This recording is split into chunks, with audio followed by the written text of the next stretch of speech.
전체는 하나님께서 이스라엘을 위해서 세우신 지도자, 직분들에 대해서 이야기하고 있습니다. 이스라엘의 왕은 어떤 사람이 왕이 될 수 있는지, 그리고 지난 시간에 이스라엘의 제사장은 어떤 사람이 제사장인지, 그리고 오늘 이스라엘의 선지자는 어떤 사람이 선지자인지, 그 제사장과 선지자 사이에 이방 민족들이 제사장 일과 그리고 선지자 일을 어떤 식으로 하는지 간단하게 나와 있고, 하나님이 세우신 제사장과 선지자와의 대조점을 이야기하고 있습니다. 이방 신들 그리고 이방인들이 그 신들과의 중재를 하는 그런 영매들이죠. 제사장이나 혹은 우리가 샤먼이라고 이야기하는 주술자들이나 혹은 무속, 이런 박수, 이런 사람들은 자신들이 섬기는 신에게 어떻게 보면 얻어낼 것을 받아낼 수 있는 그 조작, 매니퓰레이션을 합니다. 그래서 자신들의 신으로부터 받아내려는 것들을 주술을 통해서든지 아니면 영매를 통해서 받아내는 식으로 신에게 나아가고, 그리고 그 신들에게 신탁을 얻는 과정 그리고 목적 또한 자기 자신들의 미래가 불안하기 때문에 자신들을 위하여 그것들을 알아내려는 거죠. 하지만 하나님께서 말씀하시는 하나님과 하나님의 백성 사이에 중보자 되는 제사장과 선지자는 다르다라고 이야기했습니다. 이와 같은 것을 너희에게 허락한 적이 없다라고 이야기를 하죠. 오늘 선지자도 마찬가지입니다. 그냥 미래를 알아맞추거나 이 일이 어떻게 될지 불안하고 염려해서 신탁을 받아내는 그러한 용도로 선지자가 세워진 게 아니죠. 백성들이 원하는 것을 듣는 것이 아니고 하나님이 원하시는 뜻을 전달하기 위해 중보로 세워놓은 직분이 선지자입니다. 오늘 18장 15절 보니까 모세가 이야기하죠. 내 하나님 여호와께서 너희 가운데 내 형제 중에서 너를 위하여 나와 같은 선지자 하나를 일으키시리니 너희는 그의 말을 들을지니라. 너희 가운데 나와 같은 한 선지자를 일으킨다. 우리 성경에는 이렇게 돼 있는데 히브리 원어에서는 첫 단어가 한 선지자예요. 한 선지자, 강조법이죠. 한 선지자, 내 하나님 여호와께서 너희 가운데 네 형제 중에서 너희를 위하여 나와 같은 그 한 선지자를 세울 것이다. 그래서 한 선지자, 너희 가운데 내 형제 중에서 나와 같은 자를 여호와께서 일으키시리니, 이게 이제 원어 직역을 한 것이죠. 그 한 선지자, 그 사람은 왕과 비슷하죠. 너희 형제들 가운데, 너희들 중에서 세워진 자다. 이방인 중에서 세워진 것이 아니죠. 하나님께서 그의 백성에게 말씀하시는 방법은 하나님의 백성들 가운데 한 선지자를 일으켜서 그를 통해 너희에게 말씀하실 것이다. 이 모세의 말은 앞으로 모세가 죽고 난 이후에도 하나님께서 백성에게 직접 말씀하시는 것이 아니고 한 선지자를 너희 가운데 일으켜서 그 선지자에게 말을 담고 그 입술에 담고 그 말을 전달하게 할 것이다 라고 하는 겁니다. 백성들에게 직접 계시를 안 하고 선지자를 통해서 하신다는 거죠. 그래서 구약에 일어난 많은 선지자들에 대한 일반적인 이야기이기도 하지만 문제는 뭐냐면 모세가 나와 같은 선지자를 너희 중에서 일으키실 것이다 라고 이야기를 했죠. 하지만 모세 이후에 모세와 같은 선지자가 일어나지 않았습니다. 그 말은 모세를 최고의 선지자로 사실은 치는 거죠. 그래서 제2성전기, 바벨론 포로 이후에 돌아와서 스룹바벨 성전을 짓고, 그리고 그 성전이 나중에 무너질 때까지 AD 70년이죠. 그 기간을 제2성전기라고 이야기하고 신구약 중간기라고도 이야기를 하는데, 바벨론에서 돌아오고 난 다음에 그 모세의 말을 어떻게 이해를 했냐면 지금까지 대단한 선지자가 일어났지만 모세와 같은 선지자는 없었다라는 의미에서 이 선지자는 메시아닉 인물이다. 메시아적인 인물을 이야기하는 거다. 그래서 하나님께서 모세와 같은 큰 선지자를 보내실 것인데 이걸 메시아적인 소망, 메시아적인 언약과 연결을 시켜서 이해를 했습니다. 하지만 원래 1차적인 뜻은 하나님이 앞으로 이스라엘 백성에게 말씀하실 때 선지자를 통해서만 말씀하시겠다. 이게 본문의 의미고 이것이 나중에는 메시아적인 언약으로 유대인들에게 이해되기 시작했다라고 하는 것이죠. 그럼 선지자가 왜 생겼고 그리고 선지자가 왜 필요한가 배경을 설명하고 있죠. 그 16절부터입니다. 이것이 곧 네가 총회의 날에 호렙산에서 내 하나님 여호와께 구한 것이라. 곧 네가 말하기를 내가 다시는 내 하나님 여호와의 음성을 듣지 않게 하시고 다시는 이 큰 불을 보지 않게 하소서. 두렵건대 내가 죽을까 하나이다 하매 여호와께서 내게 이르시되 그들의 말이 옳도다. 내가 그들의 형제 중에서 너와 같은 선지자 하나를 그들을 위하여 일으키고. 이스라엘 백성이 먼저 호렙산에서 시내산에서 구한 것입니다.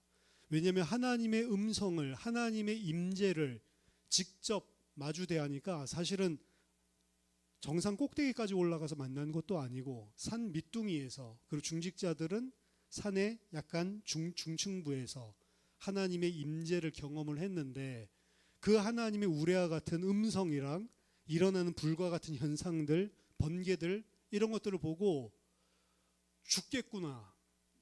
이게 바로 구약에 나오는 모든 하나님과 여호와의 사자 앞에 선 인간들의 반응입니다. 나는 죽을 수밖에 없게 됐구나. 하나님의 임재라고 하는 게 그만큼 두려운 것이란 거죠. 우리는 하나님을 쉽게 생각할 수 있지만 죄인이 그리고 피조물이 하나님 앞에 섰을 때 그 우러나오는 경외 그리고 두려움, 나와 다른 분을 대하는, 우리가 좀 사람으로도 조금 높은 위치에 있는 사람이라든지 중요한 일을 하는 사람이라든지 저명한 사람이라든지 이런 사람 만나면 약간 두렵고 경외감이 생기고 떨리고 이런 부분들이 있잖아요.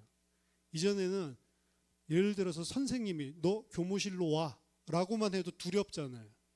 근데 그 정도의 두려움이 아니라는 거죠. 하나님 앞에 죄인인 인간이 섰을 때 그 느끼는, 어떻게 보면 자연 발생적으로 일어나는 두려움, 그것들을 이스라엘 백성이 체험한 거죠. 어느 정도냐, 다시는 하나님 말씀을 직접 듣지 못하겠다. 죽을 것 같다.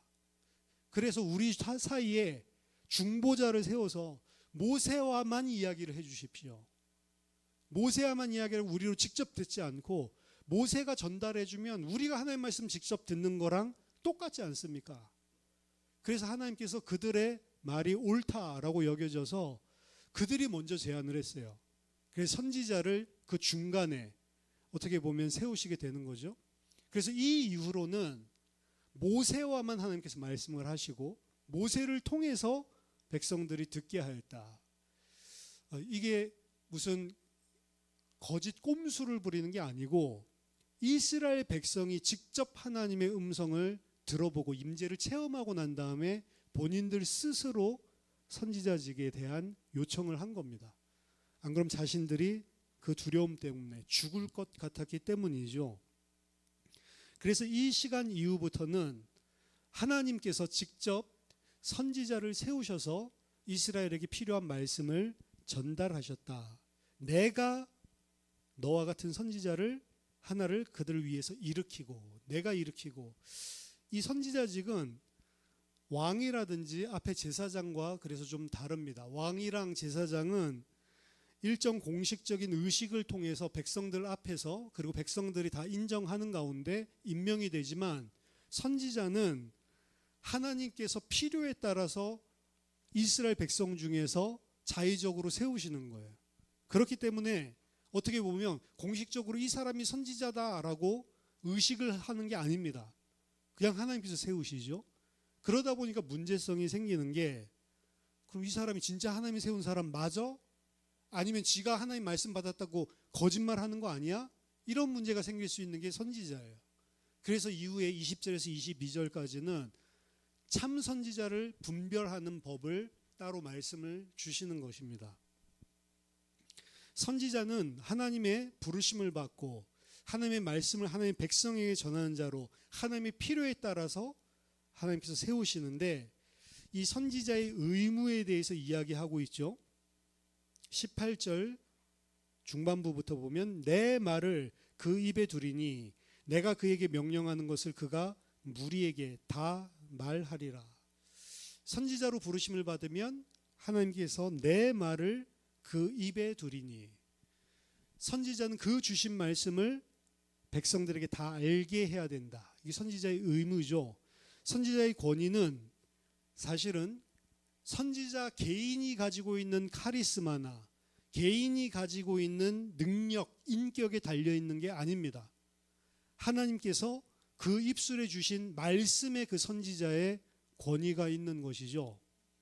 선지자가 뛰어나다, 아니면 선지자가 좀 왜 저래, 그 사람 개인 역량이 아니고 그 사람에게 주신 말씀이 선지자의 권위의 표지다. 권위는 오직 하나님이 주신 말씀으로부터 그에게 주어진 것이고 그 말씀으로부터 나오는 것이다. 선지자의 책임은 뭐냐? 하나님께 주신 그 말씀, 그것을 가감없이 하나님의 백성에게 다 말해야 된다라는 것입니다. 백성들이 듣기 좋은 것만 골라서 말하지 않고, 인기 얻으려고 말하지 않고, 사람 눈치 보거나 핍박이나 환난이나 죽임을 당한다 하더라도 하나님께서 주신 말씀을 다 말하고 죽으라, 이 말이죠. 그게 선지자다. 20절에 만일 어떤 선지자가 내가 전하라고 명령하지 아니한 말을 제 마음대로 내 이름으로 전하든지 다른 신들의 이름으로 말하면 그 선지자는 죽임을 당하리라. 선지자였는데 하나님이 주신 말씀을 다 말하는 것도 선지자의 의무이지만, 하나님이 말씀하지 않은 것을 하나님의 이름으로, 여호와의 이름으로 말하는 것도 죄다. 어떻게 하냐? 죽인다라고 했습니다. 그리고 다른 신들의 이름으로 말하면 그 선지자는 죽이겠다.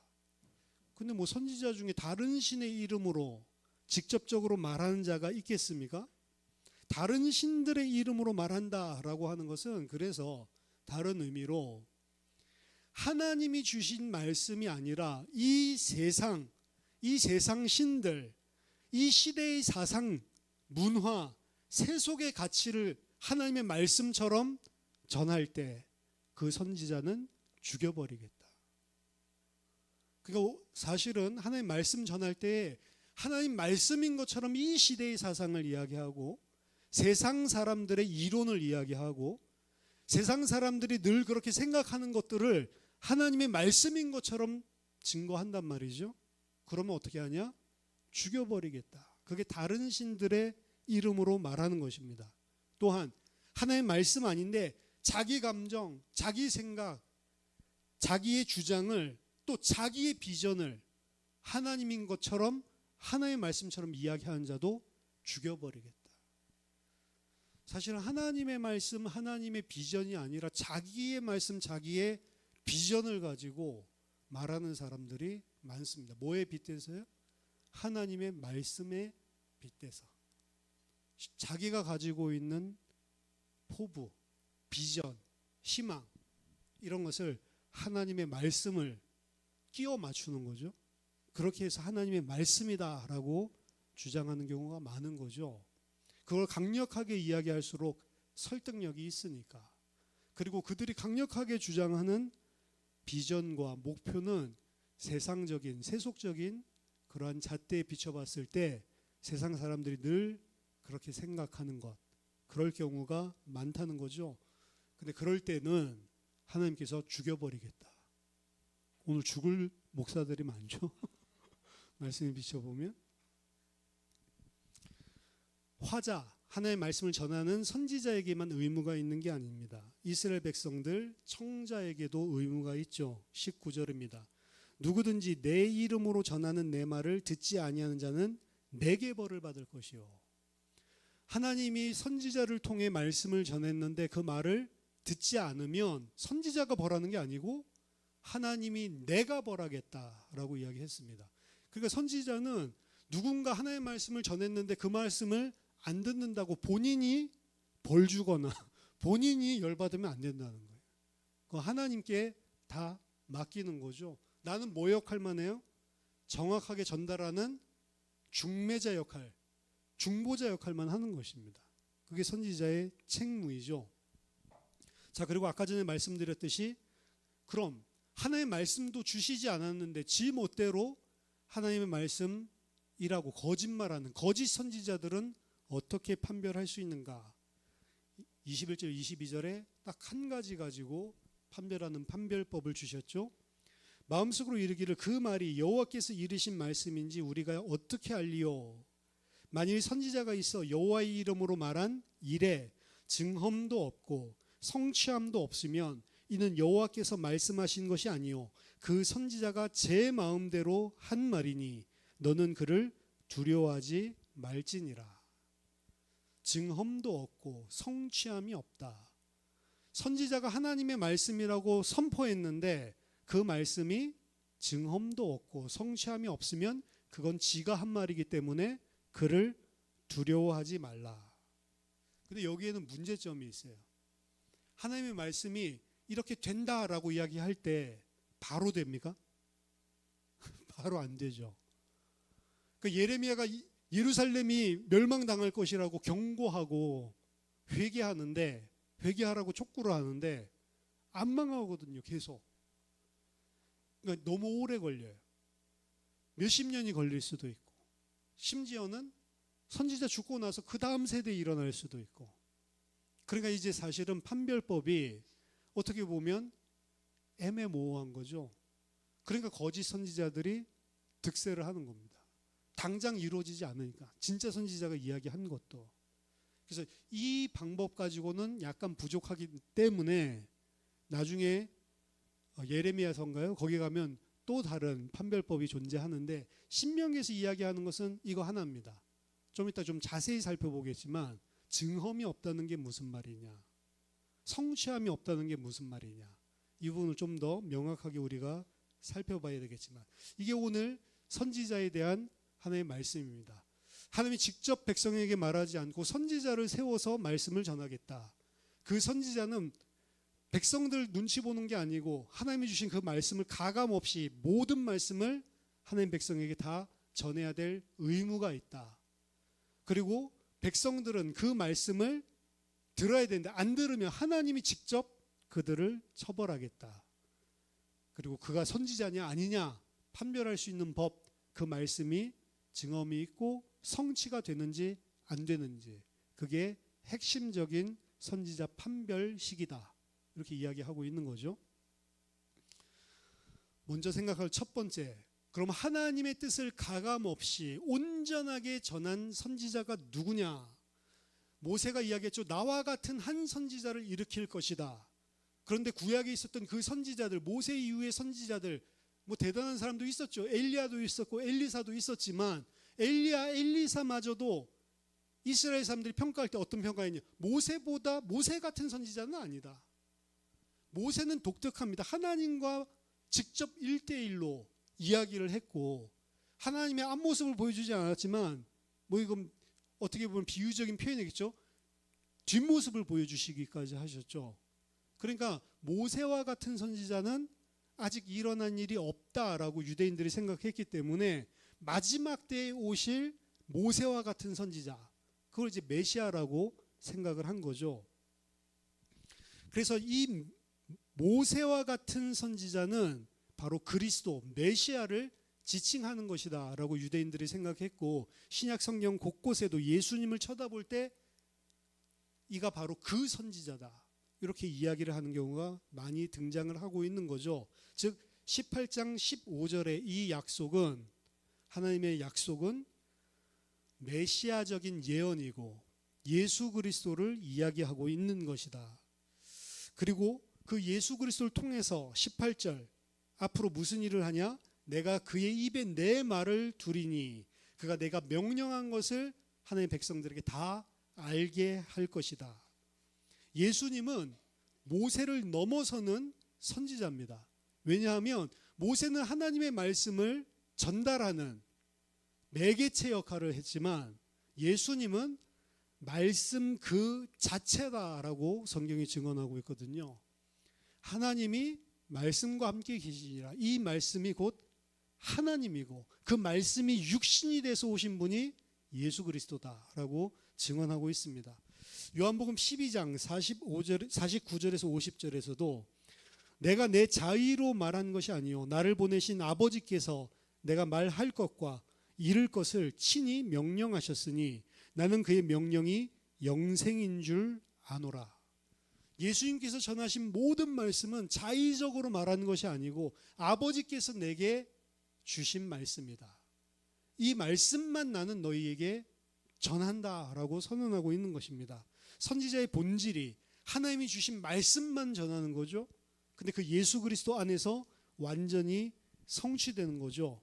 요한복음 14장 10절에서도 내가 너희에게 이르는 말은 내 스스로 하는 것이 아니라 아버지께서 내 안에 계셔서 그의 일을 하시는 것이라. 요한복음 8장 28절에도 내가 스스로 아무것도 하지 아니하노니 오직 아버지께서 가르치신 그대로 이것을 말하는 줄 아노라. 예수님께서는 아무 말도 자기 자의대로 한 게 없다라고 선언을 하십니다. 그러니까 선지자 중에 선지자죠. 신약에서는 그래서 예수님을 참 선지자로 증언하고 있는 말씀들이 많이 등장합니다. 일단 예수님 자신이 바로 그러한 하나님의 말씀을 전하는 선지자임을 직접 말씀하셨습니다. 누가복음 4장 18절 19절 예수님께서 이 나사렛 선언하신 장면이죠. 주의 성령이 내게 임하셨으니 가난한 자에게 복음을 전하게 하시려고. 그렇죠? 누가복음 13장 33절에서도 선지자가 예루살렘 밖에서 죽는 법이 없느니라. 예수님 자신이 선지자다라고 이야기하고 있는 거죠. 뿐만 아니고 예수님을 통해서 전파되는 말씀, 예수님을 통해서 일어나는 하나님이 함께 계심, 하나님의 역사들을 쳐다보고 백성들이 직접 시인하는 장면들이 복음서에서 곳곳마다 등장을 합니다. 요한복음 6장 14절 이는 참으로 세상에 오실 그 선지자다. 사람들이 이야기하는 거죠. 그 선지자는 바로 오늘 18장 15절 그 선지자. 그래서 이 신명기 18장 15절은 메시아적인 언약에 우리 옛날에 창세기 3장 15절 구약에서 중요한 것처럼 신명기 18장 15절은 굉장히 중요한 메시아적인 언약입니다. 그 선지자. 요한복음 7장 40절에서도 이 사람은 참으로 그 선지자라. 백성들이 그가 전하는 말씀 보고 이야기하는 거죠. 누가복음 7장 16절에서도 큰 선지자가 우리 가운데 일어나셨도다. 근데 선지자 일으키는 거 하나님이 일으키신다고 하셨죠. 그 선지자가 일어났다.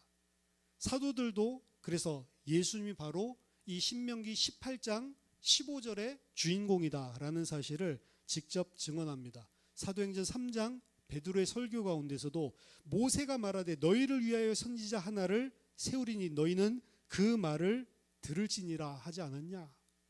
그 예수님을 설명하면서 이 이야기를 하고요. 사도행전 7장에 스데반이 죽을 때에도 이스라엘 자손에게 말씀하시기를 하나님이 너희 형제 가운데서 나와 같은 선지자를 세우리라 한 자가 바로 이 모세다. 이 이야기를 계속 이야기를 하거든요. 그래서 이분이 바로 마지막 때 보낸다고 하셨던 모세와 같은 선지자.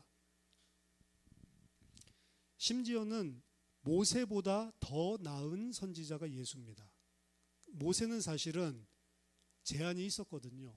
근데 예수님은 최종적인 하나님의 계시를 보여주는 선지자입니다. 하나님이 말씀을 주신 걸 계시한다라고 이야기를 하는데 하나님이 숨은 것을 드러내 주시는 거죠.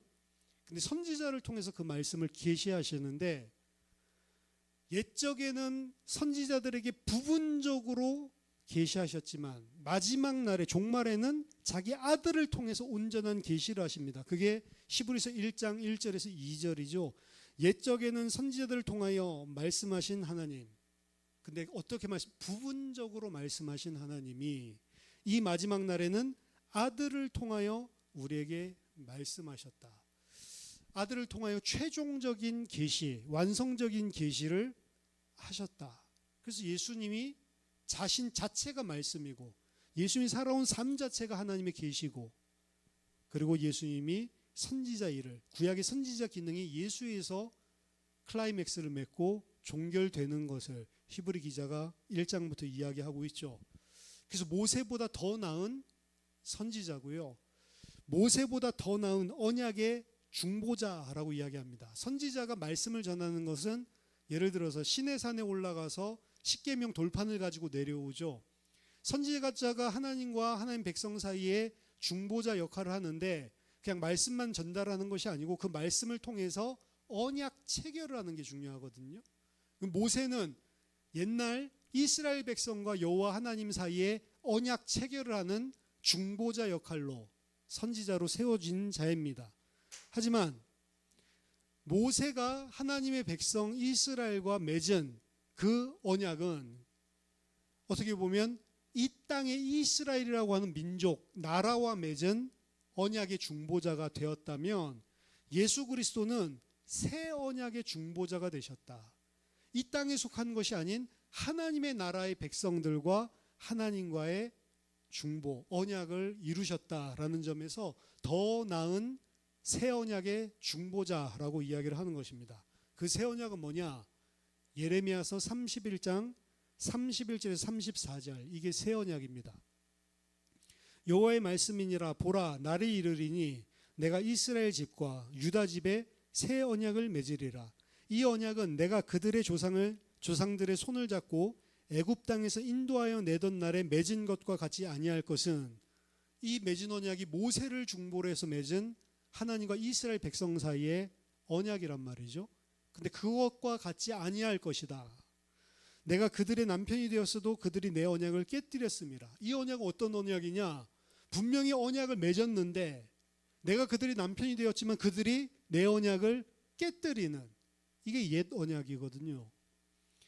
그러나 그날 후에, 여기 그날 후에라는 건 그날 후가 아니고 종말에 이 소리입니다. 정확한 의미는. 하지만 종말에 내가 이스라엘 집과 맺을 언약은 이러하니 곧 내가 나의 법을 그들의 속에 두며 그들의 마음에 기록하여 나는 그들의 하나님이 되고 그들은 내 백성이 될 것이라. 여호와의 말씀이라.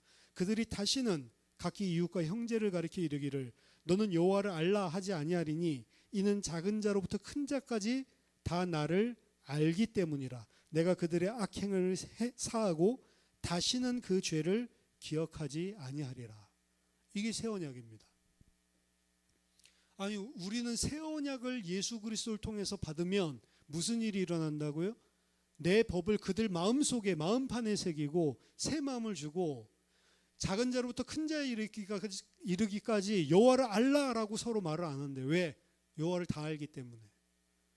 예수 그리스도를 통해서 새 언약의 중보자가 돼서 우리는 하나님 백성이 되었는데, 새 마음, 성령을 우리에게 주셨는데, 그럼에도 불구하고 우리는 여호와 하나님 모르는 부분이 많잖아요. 그게 뭐냐면 이미 우리에게 이 땅에서 주셨지만 아직 완성되지 않은 것입니다. 마지막 날에 우리가 주님을 면대면으로 볼 때에는 모든 것을 다 깨닫고 알게 된다고 되어 있어요. 그날이 오면 더 이상 하나님의 공의에 대해서, 하나님의 사랑에 대해서 의심할 여지가 없이 모든 것을 다 알게 되고, 그 하나님의 새하늘과 새 땅에 살게 되는 마지막 종말의 그날에 더 이상 서로 여호와를 알라, 말씀 공부하고 이럴 필요가 없단 말이에요. 다 알게 되는 그날이 온단 말이에요. 근데 그날이 올 때까지 사실은 지금 이 땅에서 우리는 배워가는 중에 있는 것이고, 그렇기 때문에 우리는 아직도 모르는 게 너무 많아요. 하나님에 대해서.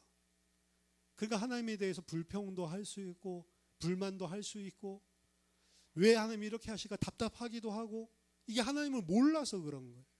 근데 그날에 하나님이 다 알게 하셨을 때에는 다 이해가 된다는 거죠. 그래서 진짜 공의로우신 하나님이시고 진짜 선의 하나님이시고 나에게 진짜 좋은 것을 주신 은혜의 하나님이구나, 다 알게 된다는 거죠.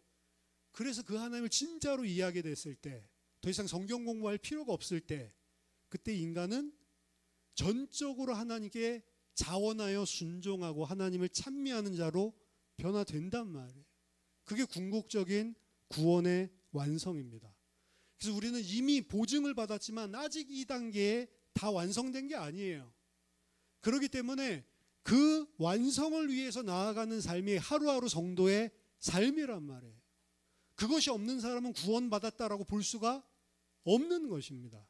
그 과정들 속에 하나님께서 우리를 인도해 나가시는 것이죠. 어쨌든 그 언약의 중보자가 되신 참 선지자가 바로 예수 그리스도다. 그래서 이 모세의 오늘 이야기한 선지자, 궁극적인 선지자는 오직 예수 그리스도 한 분이다. 그래서 예수 그리스도에 대해서 오늘 우리 찬송했지만 내 평생의 소원, 예수 그리스도에 대해서 깊이 알고 예수를 알면 알수록 하나님의 백성으로, 하나님을 신뢰하는 자로 세워지게 된다는 거죠. 두 번째입니다. 그럼 오늘날 선지자가 있냐? 구약시대처럼 선지자 세워지면 좋을 것 같죠? 선지자가 직접적으로 하나님께 직통 계시 받아가지고 여러분들이 전달하면 좋을 것 같죠? 신약 성경에 보니까 선지자가 있습니까? 없습니까? 있죠. 사도행전 보면 아가보라고 하는 선지자도 나오고, 그래가지고 천하의 큰 흉년이 들리라 뭐 이런 이야기도 해주고, 그리고 전도자 빌립의 그 딸들, 처녀들, 그 걔네들을 선지자라고 이야기하거든요. 그러니까 말씀을 직통으로 받아서 전해주는 선지자가 신약 시대에도, 아직 그 사도행전 시대에도 존재하고 있었다라는 사실을 알 수 있습니다. 그런데 그 시대를 지나고 나면, 성경 시대를 지나고 나면 교회 역사에 선지자가 있습니까? 없습니까? 없다니까요. 그렇죠? 어느 시대 때부터 없어졌냐? 사실은 말씀이 정경화되고 정경 딱 되면서부터 그런 부분들이 딱 끊겨버리거든요. 심지어 일어났던 많은 귀신의 역사들, 성경에는 막 툭 하면 귀신의 역사들 일어나잖아요. 그렇죠? 근데 오늘날에는 그런 일들이 잘 안 일어난단 말이죠. 그러니까 이런 일들이 왜 이때는 일어나고 왜 요새는 안 일어나지? 그때는 왜 가시적인 성령의 임함이 예수 믿을 때 막 방언도 터지고 막 이런 일들이 어떻게 보면 계속 일어난 것 같은데, 반복적으로 왜 오늘날 안 일어나지? 일단 하나는 그때도 다 일어난 건 아니고, 여기 사도행전에서도 그 성령이 가시적으로 임한 것들이 기록된 게 세 군데, 그 네 군데 나오죠. 그것도 특별한 일이기 때문에 사실 기록해 놓은 거거든요. 그때도 그게 일반적인 것들은 아니었다. 근데 예수님 살아계실 때 가장 많이 나타나는 게 이 귀신의 직접적인 반응과 쫓겨남과 역사들, 이런 것들이거든요. 그리고 막 사도들이 있을 때에도 그런 것들이 조금 나타나는 것 같고, 사도들의 사도행전에서 막 귀신이 그 쫓겨나고 이런 것들은 그 예수님처럼 직접적으로 표현되지는 않지만, 그 마술하는 시몬이라든지 뭐 이런 사람들의 기록들 속에서, 또 귀신 들려서 점쳐주는 그 소녀, 그런 이야기들에서 그 등장하기는 하죠. 예수님 살아계실 때에 그 흑암, 사단, 귀신, 이런 세력들이 극단적으로 사실은 드러나고 발악하는 것들을 보여주거든요. 그 왜 그러냐?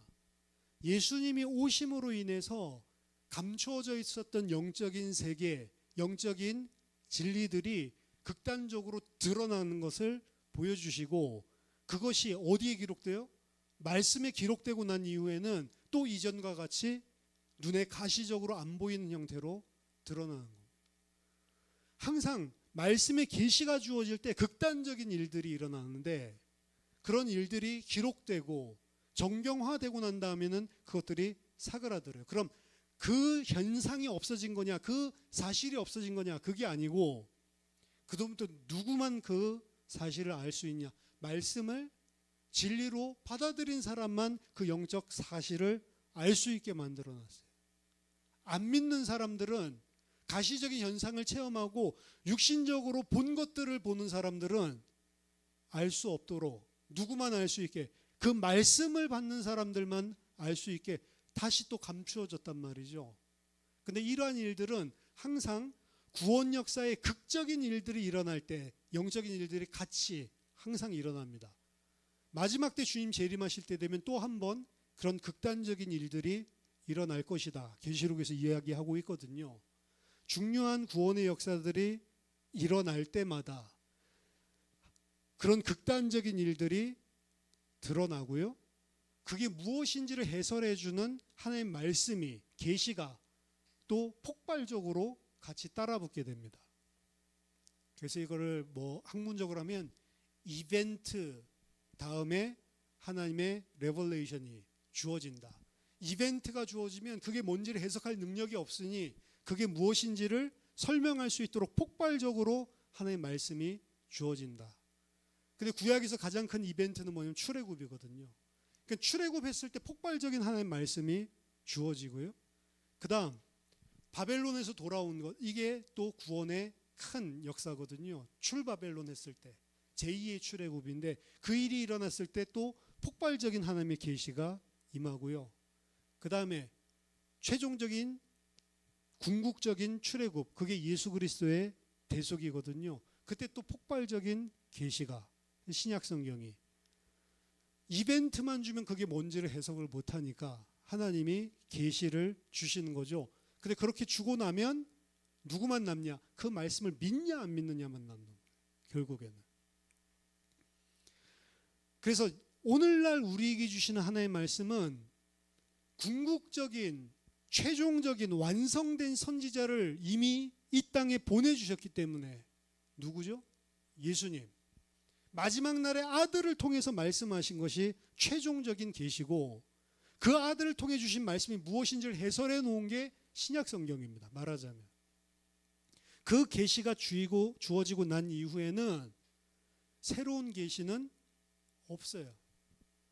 이단의 궁극적인 문제는 어디서 발생하냐? 보통 이단들은 자기들만이 보는 경전이 따로 있는데 모슬렘 마찬가지죠. 신구약 66권 외에 또 다른 하나님의 계시를 정경으로 가지고 있거나 신구약 성경에서 이야기하고 있지 않는 새로운 이상한 내용을 하나님께 받았다라고 어떤 교주가 이야기를 하거나 이런 자들을 다 이단이라고 하는 겁니다. 거짓 선지자들이에요. 그래서 오늘 본문에 보면 우리 성경에는 이렇게 번역이 되어 있습니다. 거짓 선지자 판별법 중에 18장 21절이죠. 만일 선지자가 있어 여호와의 이름으로 말한 일에 증험도 없고 라고 되어 있죠. 증험도 없고. 근데 증험이라는 말 자체가 아예 없어요. 성경에는. 두 가지를 이야기해요. 성취함이 없고 요거랑 앞에 증험도 없고는 좀 이상한 문장인데 그냥 영어로 치자면 there is no word 혹은 the word is not 그냥 요거예요. 그 보호가 없어요. 그래서 본 앞에 있는 증험도 없고를 히브리어로 그냥 직역을 한다면 선지자가 여호와의 이름으로 말했지만 그 말이 없고 그 말씀이 없고 그러니까 두 번째 성취되지 않으면 이렇게 번역될 수가 있거든요. 그러면 선지자가 이야기를 했지만 하나님의 말씀이라고 이야기를 했지만 그 선지자의 말이 하나님의 말씀에 없고 그리고 성취되지 않는다면 그러면 뭐냐면 계시된 하나님의 말씀이랑 전혀 다른 새로운 이상한 이야기를 선지자가 했다면 벌써 거기에서 판별되는 거예요. 성경은 하나님의 뜻을 일관적으로 통일성을 가지고 계시하는 하나님의 말씀이기 때문에 이 계시된 하나님의 말씀이랑 어떻게 보면 통하지 않는 이상한 이야기를 꺼내들어서 처음 이야기했다. 그러면서 하나님의 말씀이라고 주장하는 목사가 있다. 그럼 그거 가짜입니다. 벌써. 그게 성취됐다 안 성취됐다 볼 필요도 없어요. 첫 번째 부분에서 이미 하나님의 말씀에 없는 이상한 말을 했다. 영등포에 살아야 된다 이런 말을 했다. 그 하나님의 말씀이 없잖아요. 그렇죠? 하나님의 말씀이 없는 이상한 말을 하나님의 말인 것처럼 했다. 그러면 이미 그 인간은 가짜 선지자다. 그리고 성취되지 않는다면 이건 이제 예언에 대한 이야기가 되겠죠. 선지자가 한 말이 이미 계시하신 하나님의 말씀과 일치하지 않는다면, 그래서 신구약 하나님의 말씀이 완성되고 난 이후 오늘날 성도들이 살아야 되는 신앙생활은 계시된 하나님의 말씀에 기반을 둔 신앙, 하나님의 말씀에 기반을 둔 신앙생활을 해야 되는 겁니다. 목사 생각대로 하는 게 아니고, 내 생각대로 하는 게 아니고, 세상 사람들이 일반적으로 보편적으로 가지고 있는 생각과 이론, 사상 따라서 하는 게 아니고 성경, 이거밖에 답이 없는 거예요. 그리고 하나님의 말씀이라고 이야기하는데 성경이 있는지 없는지를 생각해 봐야 돼요. 그렇죠? 목사가 이야기하면 무조건 성경이 있다라고 착각을 하는 게 문제입니다. 그렇죠? 성경을 가지고 이야기를 하는데 성경을 가지고 성경에서 이야기하는 이야기를 안 할 때가 많단 말이에요. 베레아 사람들이 칭찬받는 이유는 사도행전 17장 11절에 보면 그들은 하나님의 말씀을 간절하게 받고 그걸로 끝나는 게 아니에요. 이것이 그러한가 하여 날마다 성경을 상고했다. 하나님의 말씀을 간절하게 받고 그리고 날마다 뭐 해요? 이것이 과연 하나님의 말씀과 맞는지 안 맞는지 성경을 가지고 상고를 했다. 그게 베레아예요. 근데 베레아가 우리나라에서는 귀신론, 김기동파를 옛날 베레아라고 그랬죠. 요새 뭐 회개하고 돌아왔다는 말이 있는데 걔네들은 귀신이 죽은 귀신, 죽은 엄마구나, 죽은 할아버지구나. 근데 왜 이 구천을 떠돌지? 창세기에 보니까 인간의 연수가 120년이라고 그랬는데 100살밖에 안 살고 죽었으니까 20년을 구천을 떠도는구나. 이렇게 생각한단 말이에요. 그런 말 듣고 그런가 보다. 사람의 말이고 구천을 떠돈다 이런 개념 자체가 우리나라에서 전통적으로 가지고 있는 그런 토속신앙이지 성경 아니거든요. 성경에서 그러한가 아니한가를 상고해야 되는 거죠. 성경이 그렇게 말하고 있는지 아닌지. 그래서 성경 66권이 기준인 것입니다. 참선지자냐 아니냐. 안상홍이 뭐라고 이야기를 해요? 성경에 안상홍을 예언하고 있대요. 안상홍이 예언돼 있대. 상이 무슨 검은고 상자, 홍이 무슨 홍수할 때 그래서 큰 물소리가 나고 검은고를 켜는 게 계시록에 나온다고 안상홍이 하나님이래. 그 구절이 그런 이야기 하고 있는 게 아니잖아요. 그렇죠? 그런 식으로 따지면 이어야 된다, 승 그런 것도 나오고 모여야 된다, 회 이것도 나오죠. 그럼 제가 그리스도예요? 하나님이에요? 말도 안 되는, 요즘 말로 쌉소리죠. 말도 안 되는 소리 하는 거예요. 성경 66권이 이야기하는 게 그러한가? 상고했다. 베레아는 많은 사람들이 믿었다는 말은 안 나오지만 이 사람들이 하나님의 말씀을 듣는 태도에 대해서는 칭찬을 받는 거죠. 그렇죠? 그렇게 말씀을 받아야 됩니다. 그렇게 해야 진짜 선지자인지 가짜 선지자인지 분별할 수가 있다. 세 번째입니다. 예수 그리스도가 참 선지자고 예수 그리스도가 궁극적인 선지자지만 앞에랑 마찬가지입니다. 우리가 왕 같은 제사장인 것 같이 베드로전서 2장 9절 우리는 또한 선지자의 직분도 그리스도 안에서 가지고 있는 자들이다. 이는 너희를 어두운 데서 불러내어 그의 기이한 빛에 들어가게 하신 이의 아름다운 덕을 선포하게 하려 함이라. 이게 선지자거든요. 우리는 어떤 선지자냐? 예수 그리스도를 통해서 우리를 구원하신 그 하나님의 아름다운 덕, 긍휼과 사랑과 은혜를 선포하게 만든 선지자다. 그래서 우리는 왕 같은 제사장이면서 하나님의 말씀, 복음을 선포하는 선지자로 부름받은 자들이다. 선포할 내용은 복음입니다. 우리를 어두운 가운데서, 흑암 가운데서 건져내서 하나님 나라에 들어가게, 빛의 나라에 들어가게 하신 하나님의 덕을 선포하는 것. 하나님의 백성들은 그래서 모든 우리 주변의 사람들, 내가 알고 있는 사람들에게 복음을 선포해야 되는 책임을 가지고 있는 자다. 선지자의 의무라고 그랬죠. 내가 너희에게 준 말, 내가 너희 입술에 담아준 그 말을 너는 다 알게 해야 된다. 백성들에게. 그럼 우리도 마찬가지예요.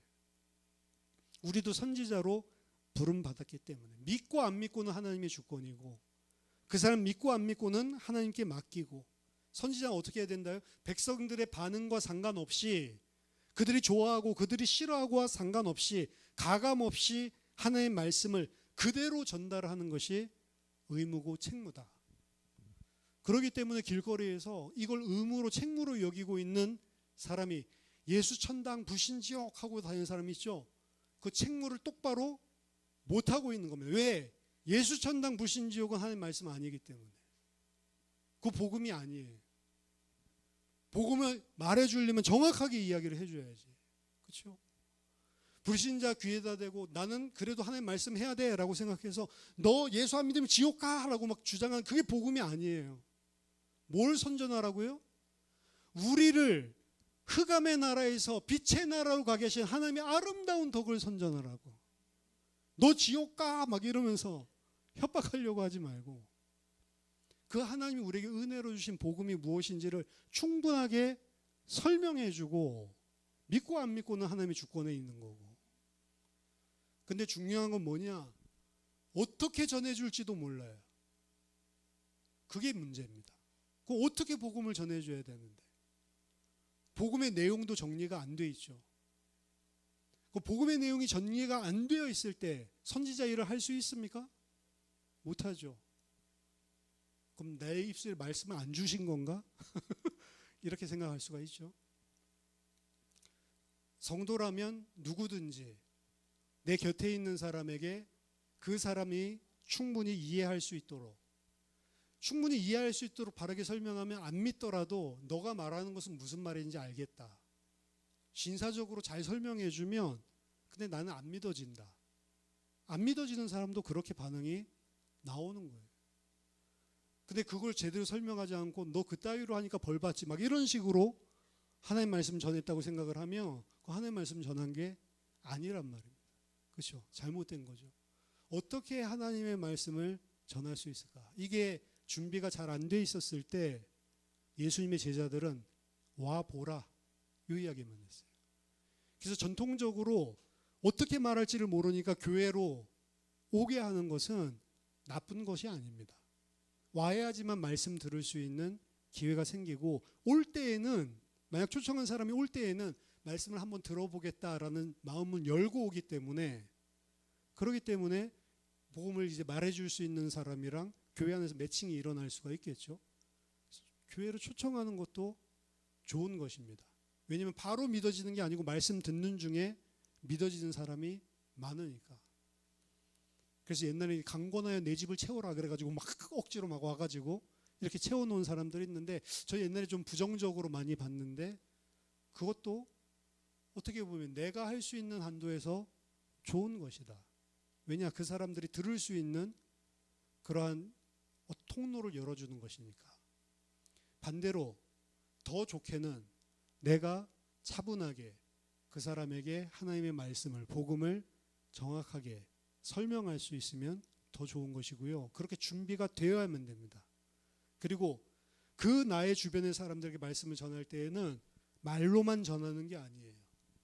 나의 삶을 통해서 진짜 나의 믿음의 생활을 통해서 전달되는 게 더 어떻게 보면 사람들에게 영향력을 미칩니다. 그렇기 때문에 나랑 가까운 사람일수록 어떻게 보면 더 어려울 수가 있어요. 왜냐하면 우리는 믿음으로는 완전한데 삶에 있어서는 아직 부족한 게 너무 많을 수 있기 때문에 믿음은 진짜 있는데 삶은 거기에 아직 못 따라주고 하나님께 순종하지 못하고 하나님께 범사에 감사하지 못하고 항상 기뻐하지 못하고 이런 삶이 우리들이 있기 때문에 가까이 있는 사람일수록 저 거짓말한다 이렇게 보이는 부분이 많은 거죠. 말로만 전하는 게 아니다. 이 부분도 반드시 기억해야 됩니다. 지켜보고 있다고. 그래서 결정적인 순간에 복음을 전하거나 혹은 예배드리는 곳을 초청을 하거나 이럴 때에도 뭐가 작용하냐, 평상시에 내가 어떻게 살았느냐가 훨씬 더 지대한 영향을 가까운 사람에게 늘 나를 지켜보고 있는 사람에게는 그게 영향을 미칩니다. 그렇지 쟤는 원래부터 좀 달랐다. 삶을 살아가는 태도랑 사람을 대하는 진실함이랑 이런 것들이 평상시에 다 누적이 되고 있는 거죠. 그래서 열심히 교회는 다니는데 그 삶이 안 되고 맨날 직장에서 일할 때 힘든 일 있으면은 빠지고 수요 예배 가야 된다고 빠지고 이렇게 하면 그 사람 평상시에 저 인간은 되게 이기적, 지가 좀 손해보는 건 절대 안 하는 인간 이런 식으로 배겨져 있는데 이제 뭐 초청 대잔치 한다고 같이 교회 가자고 하면 니나 가라 이렇게 하는 거죠. 그렇죠? 너 보니까 나는 절대로 교회는 안 나가겠다. 제가 지난번에 한번 이야기했죠. 17년 동안을 지켜본 결과 너를 쳐다보니까 교회는 내가 안 나가겠다. 그런 삶이라며 그 사람은 막 입으로는 예수 믿으라고 하고 있는데 그렇죠? 예수 그리스도를 전한 게 아니고 복음을 어떻게 보면 막아버리는 거죠. 삶을 통해서. 그래서 단순하게 입술로만 전하는 게 복음은 아니다. 선지자의 직분은 삶으로 살아내는 거다. 그게 더 본질적인, 우리가 진짜 선지자직을 감당하기에 본질적이면서 더 어려운 부분이 아닌가. 삶으로 그리고 선포하는 말씀으로 선지자의 일을 감당하라. 이게 신약 교회에게 주어진 하나님의 명령입니다. 저와 여러분들이 예수 그리스도 안에 있는 선지자로서 하나님의 말씀을 통해 많은 자들을 살리고 많은 자들이 주님 앞에 돌아오게 하는 그런 중보자의 역할을 그리스도 안에서 할 수 있는 성도님들 다 되시기를 예수 그리스도 이름으로 축원합니다. 같이 기도하겠습니다. 살아계신 하나님 아버지, 은혜를 감사드립니다. 이 땅에 오셔서 하나님을 알 수 있도록 하나님이 마련하신 그 구원과 은혜와 사랑을 알 수 있도록 온전한 선지자로, 참 선지자로 오신 예수 그리스도를 찬양합니다. 그 예수 그리스도 안에서 우리 또한 우리를 빛에 들어가게 하신 그 하나님의 아름다운 덕을 선포하는 선지자 일을 감당하는 주의 백성 되게 하여 주시옵소서. 입술로만이 아니라 우리의 삶을 통해 그리스도가 드러나게 하는 그런 증인의 삶 살게 하여 주시옵소서. 예수 그리스도 이름으로 기도하옵나이다. 아멘.